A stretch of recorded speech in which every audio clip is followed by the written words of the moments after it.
Bonjour et bienvenue sur ce 7e épisode de mes podcasts tricot. Moi c'est Jeanne et sur ces formats je vous parle de mes projets en cours, ceux que j'ai récemment terminés et ceux que j'aimerais commencer dans les jours ou semaines à venir. Donc aujourd'hui j'ai pas mal d'objets terminés, dont 2 que j'ai commencé et fini depuis le dernier épisode. J'ai 3 en cours et j'ai quelques acquisitions et des plans pour les semaines à venir. Donc, juste avant de commencer, je voulais vous remercier pour vos retours sur ma dernière vidéo. J'ai testé un autre format, j'ai fait une vidéo un peu vlog où je documentais tout ce que je tricotais en une semaine et j'ai beaucoup aimé la filmer et alterner entre moments où je parlais et moments où je m'amusais à filmer des petits bouts de quotidien. Et donc merci pour vos retours, j'ai l'impression que vous avez bien aimé aussi ce format. Donc je vais commencer avec les objets terminés et je porte un de mes objets terminés aujourd'hui. Donc c'est le Cumulusti de Petite Knit que j'ai tricoté avec le fil de lin peigné Antigone de Dererum Natura.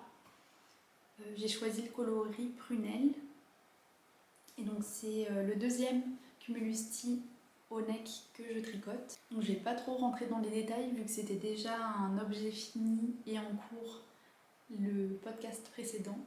Mais pour présenter dans les grandes lignes, c'est un raglan tricoté de haut en bas et il y a des finitions en I-cord. Qu'est-ce que je peux dire d'autre? Oui, donc il me reste vraiment très peu de fil. À la base, vu que j'avais 300 grammes, je pensais que je pourrais faire une version avec des manches longues, mais pas du tout. Mais sinon, je recommande ce patron, il est très classique, mais il tombe très bien. Il est plus cool à tricoter que la version V-neck parce qu'on joint plus rapidement en rond, mais ça reste un t-shirt avec beaucoup de jersey sur des aiguilles 3 mm, donc il faut quand même s'accrocher. Donc voilà pour ce premier objet terminé. Donc ensuite j'ai fini les chaussettes que j'étais en train de tricoter la dernière fois. C'est les Hibernal Socks de Summerly Designs que j'ai tricoté avec la Filcolana Arueta. Et ce sera pour un cadeau de Noël pour une amie, donc je m'y prends à l'avance. Donc c'est une construction assez classique avec des cottes 1-1 en haut, ensuite on a des cottes 3-1 et des faux câbles. Donc c'est vraiment très simple à faire ces câbles et ça rend le rendu est assez sympa. Après j'ai un talon renforcé à gousset et les diminutions pour les orteils et le rabattage à l'aiguille. Donc j'ai pas grand chose d'autre à dire pour ce patron, je crois que j'en avais déjà pas mal parlé la dernière fois. Et j'avais dit que je montrais d'autres chaussettes pour anticiper les cadeaux de Noël. Je ne l'ai pas du tout fait. J'ai été prise par d'autres projets. Mais c'est pas grave. Donc j'ai un dernier objet fini que j'avais déjà en cours la dernière fois. Donc je vais commencer par celui-là. Et c'est mon cardigan numéro 9 de My Favorite Things Knitwear. Enfin, il est presque fini, j'ai pas encore mis les boutons. Donc ce gilet, je l'ai tricoté en tenant un fil de Knitting for Olive Heavy Merino coloris Dusty Banana avec un fil de Filcolana Alva coloris Lemon Curd. Ça c'est un fil d'alpaca, 175 mètres pour 25 grammes, donc il y a un peu moins de métrage que pour les fils de mohair. Et donc, il me semble qu'au podcast précédent, j'avais pas commencé les manches, mais j'en ai pas mal parlé dans ma vidéo, la dernière vidéo, tout ce que je tricote en une semaine, donc je m'embrouille un peu. Mais donc j'avais commencé une manche et en cours de route, je me suis rendu compte que je m'étais trompée de taille d'aiguille. Donc j'ai mis en attente la première manche que j'avais commencée et j'ai tricoté la deuxième. Et après j'ai comparé la largeur des deux manches et il y avait quand même une différence, donc j'ai préféré ne pas prendre de risque et recommencer la première manche où je m'étais trompée de taille d'aiguille. Donc ça m'a pris à peu près une semaine et demie on va dire de tricoter les deux manches en détricotant la première manche, donc 2 manches et demie. Après je pense que j'en avais parlé la dernière fois que je mets que les trous des boutons Pour la patte de boutonnage, j'étais pas centrée mais que j'avais suivi le patron. Donc c'est plutôt une erreur du patron. Après je sais pas si c'est volontaire mais je pense pas. Ils sont un petit peu trop vers l'extérieur. Donc je verrai à la rentrée si je les défais, mais je vais voir avant, une fois porté avec des boutons, comment ça rend. Sinon je vais recommencer, récapituler un petit peu parce que j'ai pas du tout parlé des tailles d'aiguilles, de la taille et de la construction. Donc c'est tricoté sur des aiguilles 4.5. Attendez. Non, donc c'est tricoté sur des aiguilles 5 mm. On commence en tricotant 2 rectangles pour faire les épaules. Et après, comment on fait? Oui, et après on vient récupérer des mailles ici. On fait le dos. Après on fait les devants. Et après on joint en rond. Non, on joint pas en rond, c'est un gilet. Donc on joint après sous l'emmanchure. Donc après le corps en aller-retour et on a des côtes 1-1 et un rabattage tubulaire. Et pour les manches, donc on vient reprendre les mailles qui étaient en attente ici au niveau des épaules.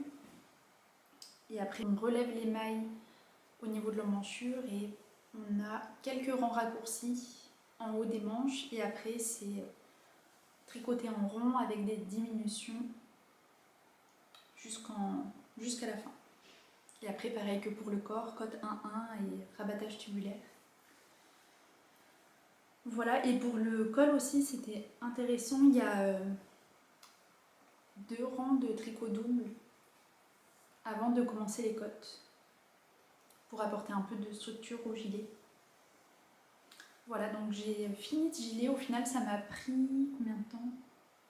Ça m'a pris 1 mois et demi à tricoter. Je pensais que c'était plus long que ça, mais au final j'ai quand même été assez rapide. Et oui, je mettrai une photo, il s'est complètement transformé après le blocage. Donc quand je l'ai terminé, j'ai essayé et les manches étaient assez courtes et vraiment au niveau du corps, il était tout replié. Et j'étais contente de voir qu'il s'est vraiment détendu au blocage. Il a pris quasiment 5 ou 10 cm au niveau du corps et les manches sont presque trop longues maintenant, mais j'aime bien le style, donc ça ne me dérange pas. Donc sinon, il me reste à coudre des boutons. J'en avais acheté à la mercerie de la bonne taille, mais finalement, je ne vais pas les coudre parce que je ne suis pas convaincue.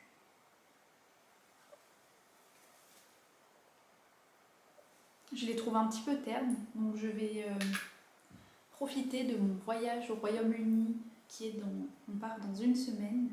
Je vais profiter de ce voyage pour explorer des merceries et trouver des boutons qui me conviennent.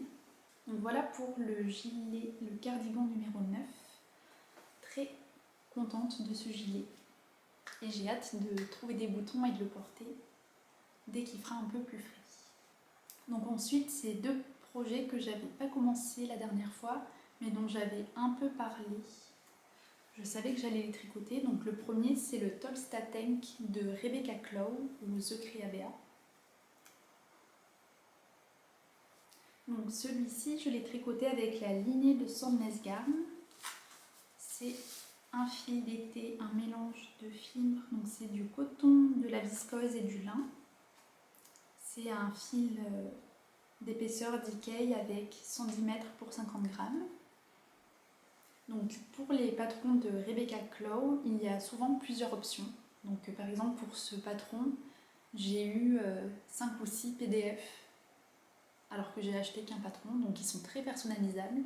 Il y a épaisseur fingering et épaisseur decay, il y a plusieurs formes, donc là c'est la version veste. Il y a aussi la version col en V et il y a une autre version avec des bretelles plus fines. Et donc pour la version que j'ai faite, donc c'est la veste decay, j'étais censée tricoter sur des aiguilles 5 mm.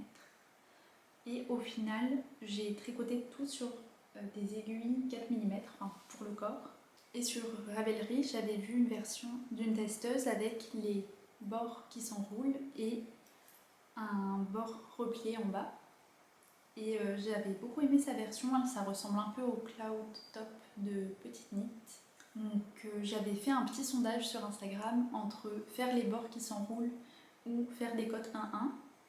Et il y a eu une grande majorité des votes pour les bords qui s'enroulent, donc c'est ce que j'étais partie pour faire. Donc on commence par le bas.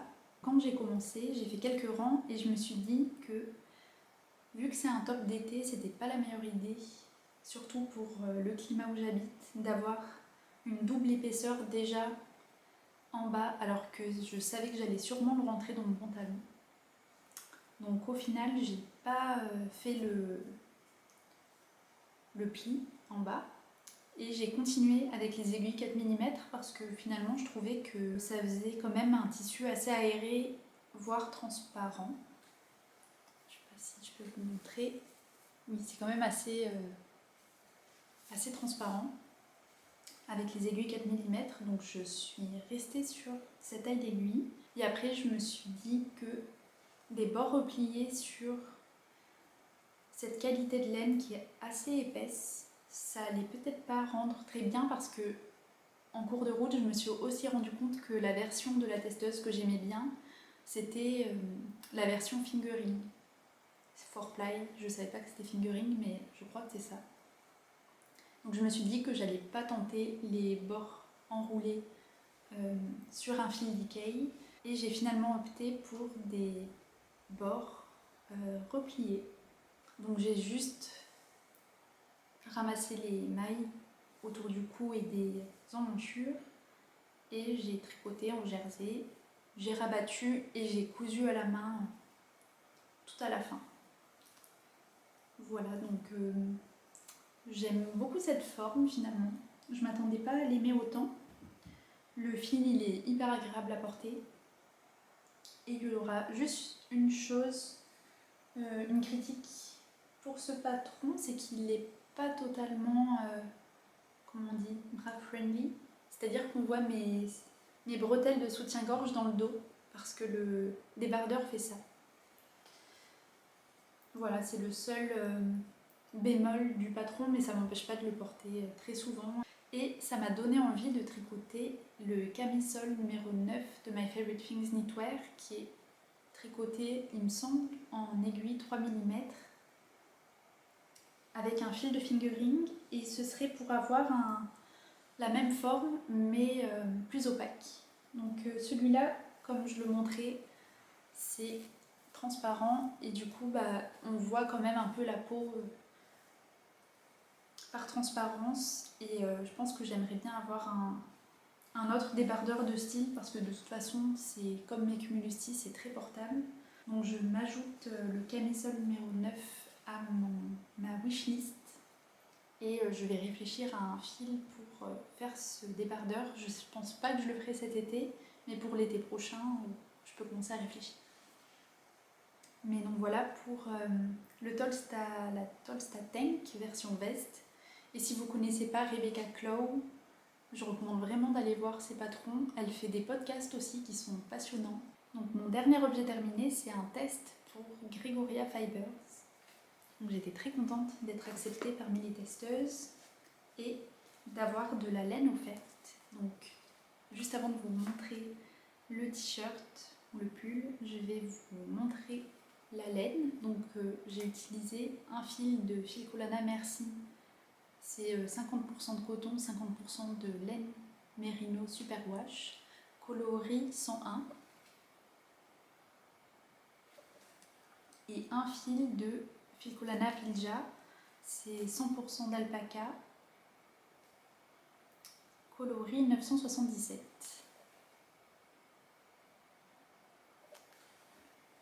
Et donc j'ai tricoté en tenant les deux ensemble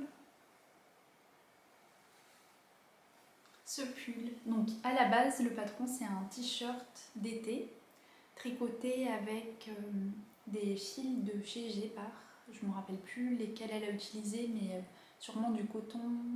Il doit y avoir sûrement du mérino, mais je pense que c'était des fils plus légers, plus froids que l'alpaca et la Merci.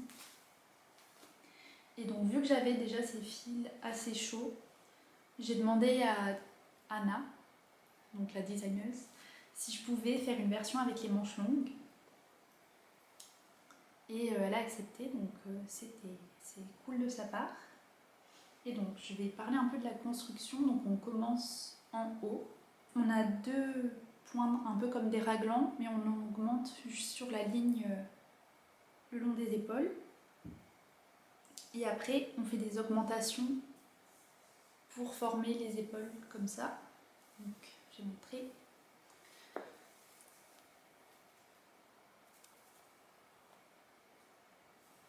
Donc c'est la même construction que la blouse numéro 1 de My Favorite Things Knitwear que j'avais déjà fait, donc j'étais pas trop perdue.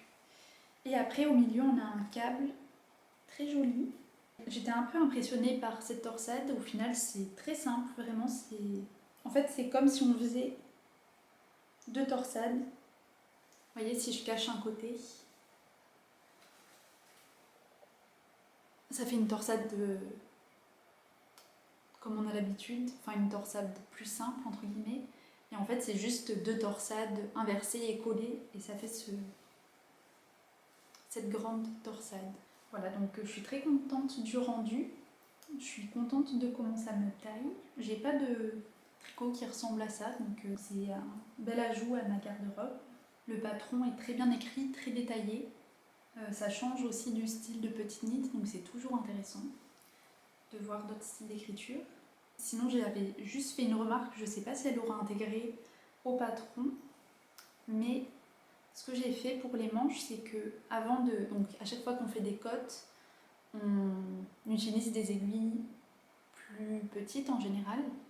Et donc ce que j'ai fait juste avant de faire les cottes, c'est que j'ai fait un rang de jersey avec la taille d'aiguille plus petite.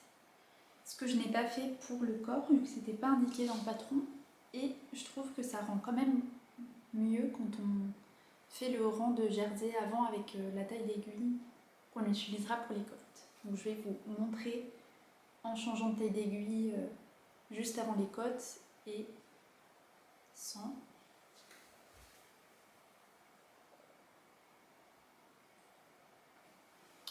Voilà, donc je trouve quand même que la transition est plus propre.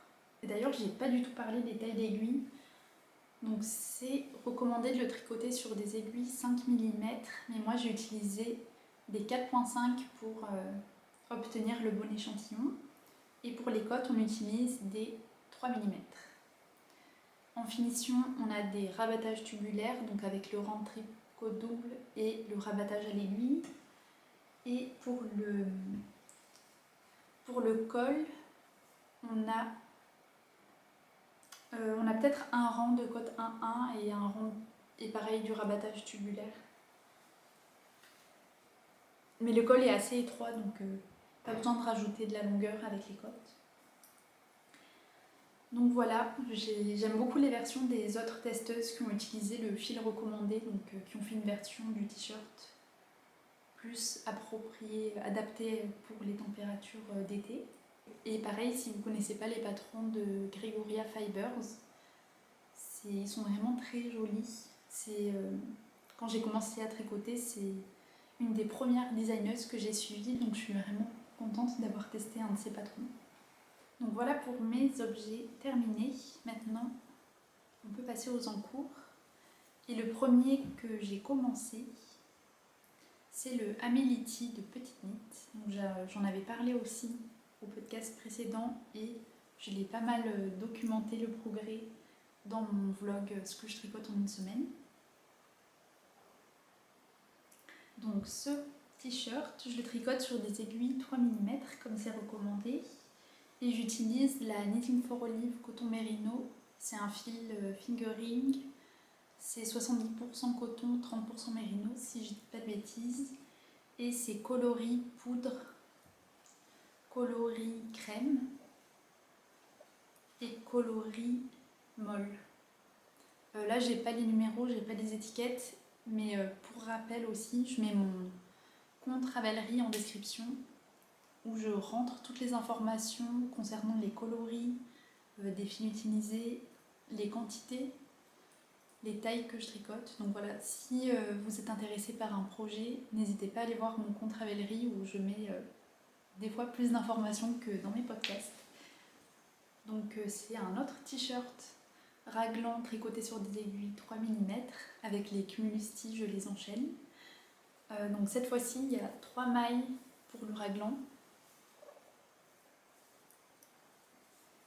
Et sinon c'est quasiment la même construction que le cumulisti. En finition, on a des bords repliés. Donc pour le col, j'ai juste eu à faire quelques rangs en jersey et à rabattre assez serré. Ça replie pas trop devant, mais je verrai une fois bloqué. Ensuite, pour la construction, donc là j'ai les manches en attente.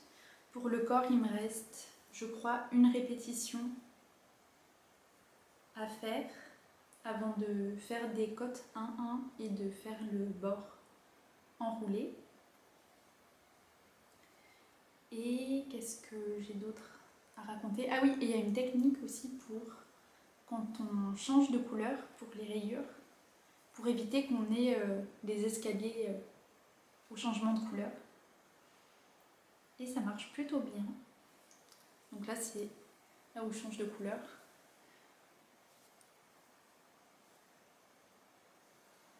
Donc si vous voulez voir cette technique, pour si vous avez des projets à rayures, c'est une des vidéos qui est dans le patron Améditi, enfin sur le site de Petit Knit. Si vous allez sur le patron, il y a un onglet vidéo et là il y a une vidéo avec des rayures, donc c'est ça, c'est tuto, changement de couleur.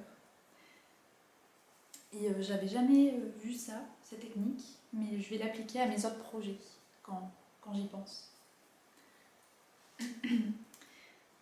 Ensuite, j'ai un autre projet à rayures que j'ai commencé vendredi dernier, que j'ai quasiment fini. J'ai fait un sprint sur ce tricot parce que là aussi j'aimerais bien l'emmener avec moi au Royaume-Uni et parce que j'ai vu les températures et il fait entre 10 et 25 degrés, donc c'est le bonheur. Et parmi tous les pulls que j'avais, j'étais pas inspirée, donc j'ai commencé un autre pull, un autre projet à rayures, et c'est le Olga Sweater de Petit Knit.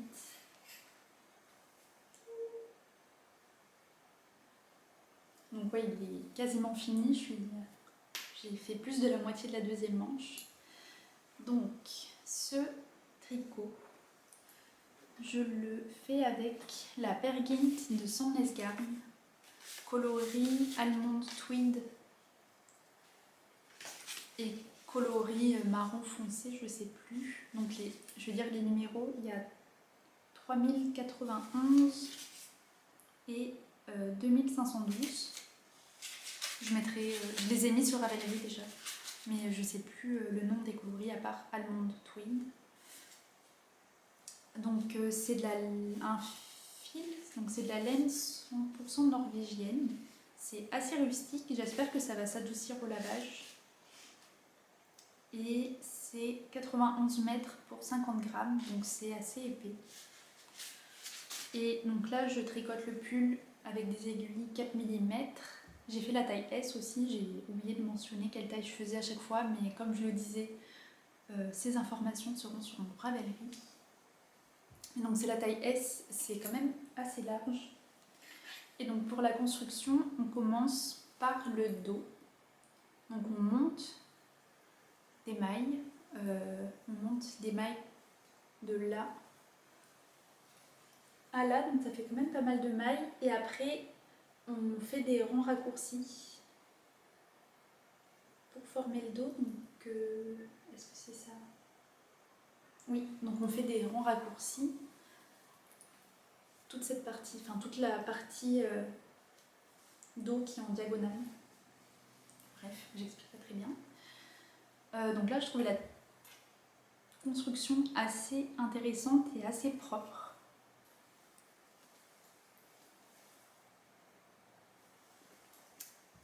Donc on fait ça, après on reprend les mailles pour les épaules, on fait les devants, on joint devant, on tricote à plat le devant et après, une fois que c'est assez long, on peut joindre sous les manches.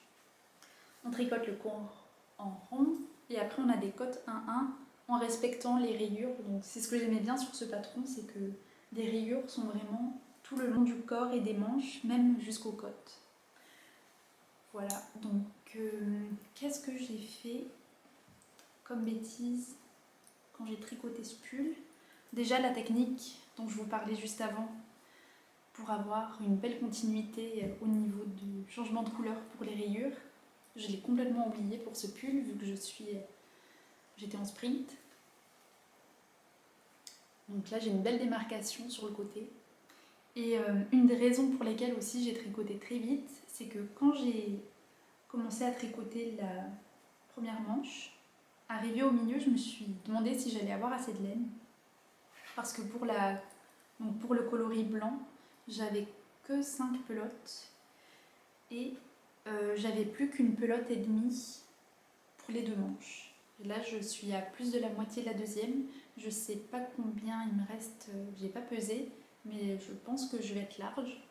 Et au pire, j'ai l'échantillon aussi que tu peux détricoter. Mais en tout cas, j'ai fait quand même beaucoup moins de rayures et de diminution que ce qui était recommandé dans le patron. Je pense que j'ai pas le bon nombre de rangs dans ma tension. Mais je pense que pour la taille des manches, ça va aller, enfin pour la longueur. Une fois bloqué, j'espère que ça va s'agrandir. Donc ça, c'était première petite histoire. Et deuxième remarque, c'était pour le col. Si je suivais les instructions pour ma taille, j'aurais dû joindre ici en utilisant le fil blanc. Et j'ai regardé la version du pull de Petite Knit et de ses testeuses. Elles joignent toutes avec la couleur plus foncée, qui est aussi la couleur du col. Et je trouvais leur version plus jolie que d'autres personnes qui ont tricoté le Olga en suivant, je pense, les instructions du patron et en joignant avec la couleur plus claire. En gros, si je suivais le patron, j'aurais dû joindre ici avec le fil blanc, joindre les deux parties du devant ensemble. Et moi, je voulais pas ça parce que j'avais l'impression que ça les rend moins bien. Donc j'ai rajouté une bande. J'ai fait 2 rangs de la bande sombre et j'ai joint... on le voit pas trop parce que j'ai rattrapé les mailles, mais là il y a 2 rangs sombres avant d'avoir le col. Bref, je sais pas si c'est très intéressant, mais je sais pas, je trouvais que ça rendait mieux d'avoir une continuité du sombre juste en dessous du col. Donc voilà, c'est la seule modification que j'ai faite à part tricoter un peu plus court, enfin faire moins de répétitions vu que mon échantillon, ma tension est pas bonne. Mais sinon, c'est mission accomplie. Je pense que je pourrais emporter ce pull avec moi en Angleterre. Enfin, au Royaume-Uni, vu qu'on va aussi au Pays de Galles. Donc voilà pour le Olga Sweater. Et j'ai un dernier en cours que j'ai commencé hier soir avec de la nouvelle laine que j'ai achetée en promotion à la mercerie. Donc, je peux commencer par la laine. Donc j'ai acheté 3 pelotes de Lang Yarn Zen. C'est du mérino, de l'alpaca et de la soie. Donc c'est un fil, ça ressemble un peu au fil de mohair, très poilu. Mais c'est un petit peu, il y a un peu moins de métrage, c'est 25 grammes, 200 mètres. Donc j'ai 3 fils comme ça, coloris 28. C'est les dernières qui restaient.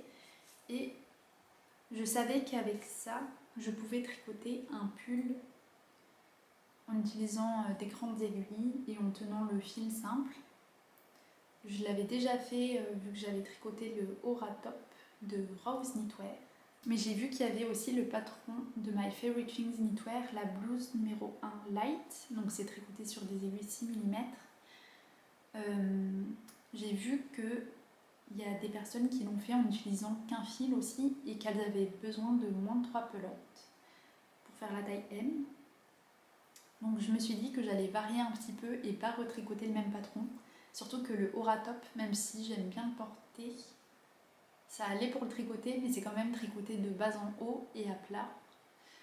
Donc il y a beaucoup de couture, même pour les manches, pour toute la partie du haut du t-shirt. Donc j'ai finalement opté pour la blouse numéro 1 Light de My Favorite Things Knitwear. Et c'est ce que j'ai commencé hier. Donc j'ai vraiment pas beaucoup avancé. Donc je fais la taille M parce que j'ai l'impression que mon échantillon est un peu plus serré que ce qui est recommandé. Vu que j'ai qu'un fil, ce serait aussi logique. Et qu'est-ce que je fais? Oui, donc on monte les mailles, on joint en rond et après on fait des ronds raccourcis pour monter le dos. Donc je sais pas si on peut le voir là, je pense pas. Ouais, il y a une partie qui est un peu plus haute que l'autre, mais pas très visible actuellement. Donc on fait des ronds raccourcis pour monter le dos et en même temps on fait comme pour le Ameliti, on fait des augmentations le long de l'épaule.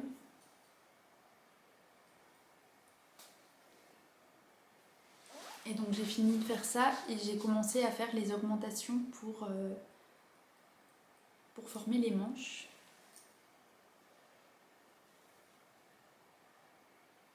On voit pas grand chose. Et en fait j'ai commencé ce projet parce que ça va être un des projets que j'emmène avec moi pour les 2 semaines au Royaume-Uni. Vu que c'est 3 x 25 grammes, donc 75 grammes de laine, une seule taille d'aiguille qui est recommandée pour le patron. Donc c'est parfait pour emporter en voyage. Et à la mercerie, il y avait un autre fil en promotion.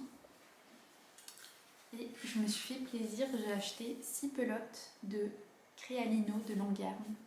Donc c'est un fil 100% de lin. Ça ressemble au fil Antigone que je porte.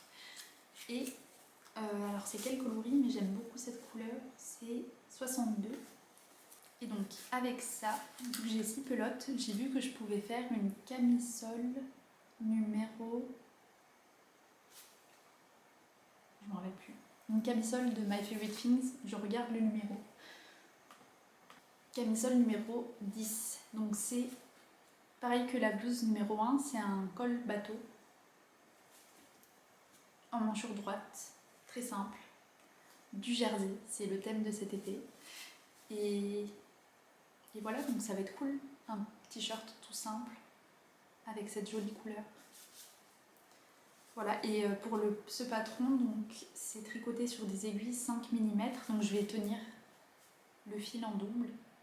Donc j'ai hâte, je sais pas si j'aurai le temps de faire ça cet été. Après, ici les étés finissent assez tard. En général, début octobre, il fait encore hyper chaud.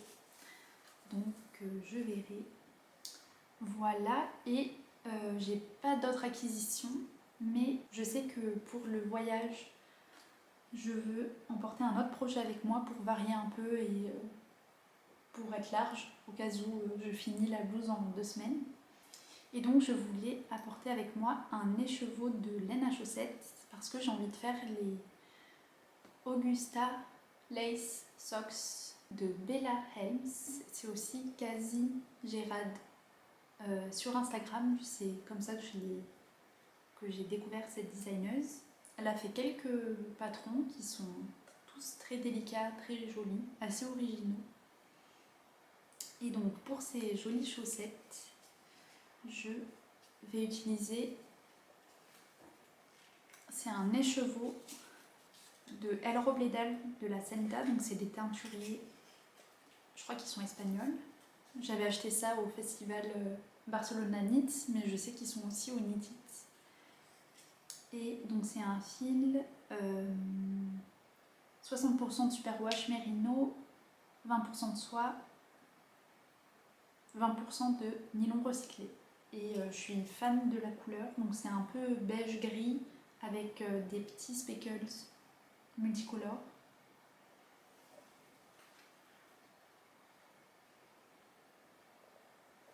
C'est tout pour les acquisitions. Et pour finir, je voulais vous recommander quelques podcasts anglophones à la demande de certaines. Donc c'est vrai que j'écoute beaucoup de podcasteuses, mais surtout des américaines ou des anglaises ou juste anglophones. Donc là, je vais vous partager quelques-unes de mes podcasteuses préférées et j'en partagerai d'autres au prochain épisode. Donc, une de mes préférées, c'est Marlene Nitz. Elle est allemande, elle parle très bien anglais et j'adore son esthétique. J'aime tous les projets qu'elle tricote. Elle s'est mise aussi à la couture et au filage, si ça peut intéresser certaines. J'en suis pas encore là. Mais voilà, Marlène, j'aime beaucoup ses podcasts. Elle fait aussi des vlogs. Après, j'aime beaucoup aussi Whose Twins Who Knit. Il me semble que j'en avais déjà parlé dans une de mes vidéos. C'est Rachel et Jessica.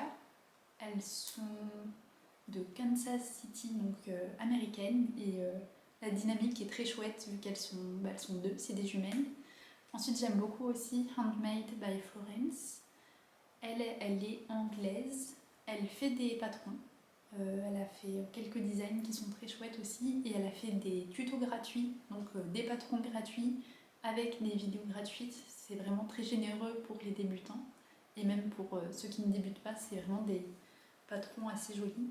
Mais j'aime bien ces podcasts très carrés, très détaillés, assez similaires quand même à Whose Twins Who Knit. Ça reste des tricots très modernes avec des couleurs assez neutres. Et je vais te présenter une dernière. C'est une qui a fait une apparition dans la dernière vidéo vlog. Et c'est Moving Stitches. Je crois que c'est une espagnole qui habite à Barcelone, qui parle très bien anglais aussi. Et elle, pour le coup, ses projets sont beaucoup plus colorés. Ça reste des projets très modernes. On a du Petit Knit. Rebecca Clow aussi, elle a testé pour elle.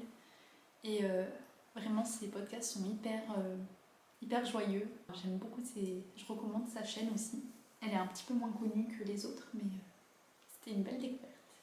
Donc je vous laisse sur ça, sur ces recommandations. N'hésitez pas aussi à me recommander vos podcasteuses préférées, que ce soit des anglophones ou en français aussi. Parce que j'avoue que j'ai une grosse influence du tricot anglophone, mais que je connais pas beaucoup au final de françaises. Donc n'hésitez pas à me laisser vos podcasts préférés aussi en commentaire. Et voilà, c'est tout pour moi. Merci beaucoup d'avoir regardé jusqu'ici. Je vous dis bon tricot et à la prochaine.